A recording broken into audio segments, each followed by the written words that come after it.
¿Peca el cristiano? Claro que sí que peca.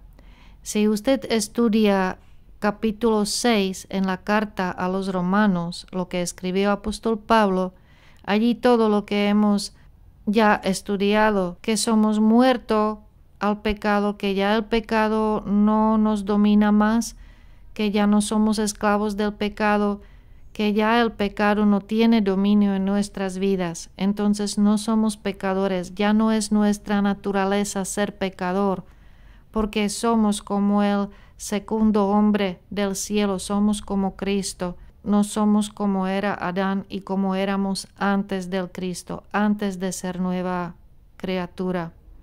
Entonces, ¿cómo y por qué peca un cristiano? Después del capítulo 6 en Epístola a los Romanos sigue capítulo 7. Allí Pablo escribe sobre la batalla entre cuerpo y el espíritu. Para entender esto es importante que entiendas, hermano o hermana, que nosotros somos espíritus. Yo soy espíritu, tenemos alma y vivimos en el cuerpo. Entonces, cada persona es el espíritu, tiene alma y vive en cuerpo. Cuerpo no es lo mismo que el espíritu. Tenemos que renacer, nacer de nuevo del espíritu y de agua, de la palabra de Dios.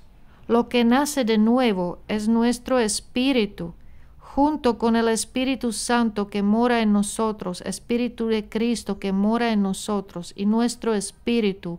Allí está la esencia de nuestra vida. Tenemos alma, nuestra voluntad, emociones, deseos, y esta alma batalla si nosotros vamos a hacer las cosas de Dios, lo que Espíritu nos trae atención, o si vamos a dar derecho al cuerpo. El cuerpo humano muchas veces está en una batalla contra espíritu. Espíritu quiere orar, el cuerpo quiere dormir, el espíritu quiere escuchar la palabra de Dios, el cuerpo quiere hacer otra cosa.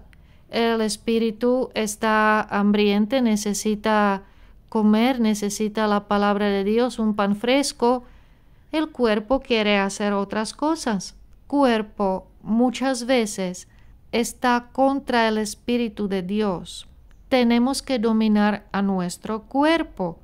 Tenemos a dominar, poseer nuestra alma. Tenemos que decir a la alma qué pensamientos voy a recibir y cuál tipo de pensamientos voy a rechazar. Tenemos que decir a nuestra alma, gózate, porque dice la palabra, gozaos siempre, sed alegraos siempre. Entonces nuestra batalla es que como cristianos tenemos que andar en el Espíritu, que el Espíritu y la palabra de Dios domina a nuestra alma y nuestro cuerpo. El cuerpo sí tiene su memoria, algunas veces quiere repetir las cosas del pasado, algunas veces le apetece esto o lo otro, y un cristiano tiene dominio de esto. Ya no somos esclavos del pecado, ya no nos domina pecado. Si un cristiano peca, peca en cuerpo, peca en alma, prácticamente hace violación a su propio ser, porque ya no tiene naturaleza pecaminosa. Ya es la justicia de Dios en Jesucristo.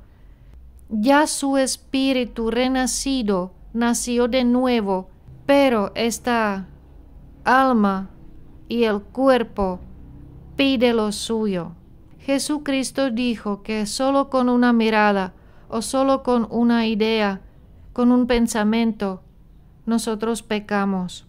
También dice apóstol Juan en 1 Juan, si alguien dice que no peca, que hace que Dios es mentiroso, entonces decir que no pecamos es hacer un mentiroso de Dios. Sí, los cristianos pecan, pero ya no son pecadores. Los cristianos ya no son bajo del poder del pecado, ya pueden dominar pecado. Andando en el Espíritu, pueden evitar el pecado de su vida.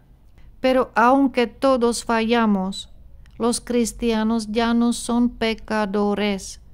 Su naturaleza ya no es pecaminosa. Por esto estamos bajo del pacto de la gracia, porque nadie puede cumplir la ley. Nadie puede evitar pecado de su vida.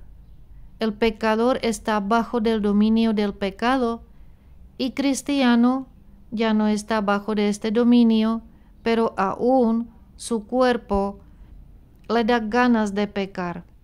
Por esto tenemos que entender la sobreabundante gracia. Tenemos que entender que nuestro Señor se llama Jesús, el Salvador, el que nos libra del pecado. Tenemos que entender que nuestros pecados ya son perdonados. Los pecados que hicimos antes, los que hicimos ayer, los que hicimos hoy y también los pecados que vamos a hacer mañana. Un verdadero cristiano no quiere pecar, se entristece cuando peca. Un verdadero cristiano no quiere que en la relación entre él y Dios Padre, entre cristiano y Jesucristo, que en esta relación está una sombra del pecado. Un verdadero cristiano no peca del capricho porque sabe que ya todo está perdonado. Así lo explica apóstol Pablo. Entonces, ¿podemos pecar libre porque sabemos que ya estamos perdonados? No, en ningún caso. Que más nosotros conocemos el amor de Dios, el amor de Jesucristo, la compañía del Espíritu Santo, menos pecamos, menos dejamos el espacio al cuerpo y el alma, más dejamos guiar por el Espíritu. Es también una madurez. Un cristiano se madurezca más y más, se parece al Cristo. Cuando uno apenas recibió Cristo es como un niño, algunas veces se cae muchas veces en el día. Y cuando ya andas con Cristo cierto tiempo es diferente. Si decimos que somos pecadores y somos cristianos, menospreciamos el pacto de la gracia, menospreciamos el perdón de Dios, menospreciamos el sacrificio que hizo Cristo por nosotros, menospreciamos su santa sangre. Considerarse ser pecador, aunque estás cristiano, aunque entregaste tu vida al Cristo y le sigues, esto es una contradicción. Esto es no entender el sacrificio de Jesucristo, no entender la Santa Cena, no entender el nuevo pacto, no entender la gracia sobreabundante.